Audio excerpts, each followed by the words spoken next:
Hello students, today we are going to solve fourth numerical of average skid resistance.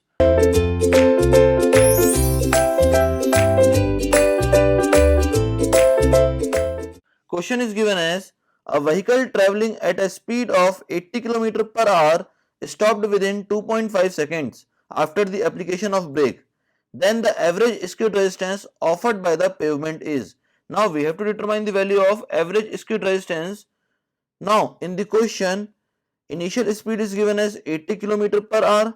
So we will write u equals to 80 km per hour and time is given as 2.5 seconds. So t will be equals to 2.5 seconds. Now we know that L will be equals to half of ut.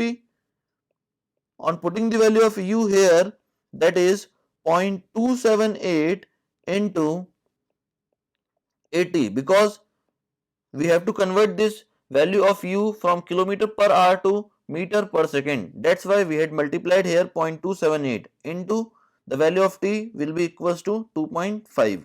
On solving this, we will have the value of L equals to 27.8 meter. That is the value of capital L.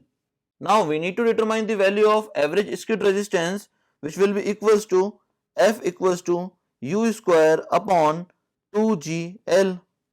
Now we will put the value of u here, that is 0.278 into 80 whole square upon 2 into 9.81, and the value of L will be equals to 27.8.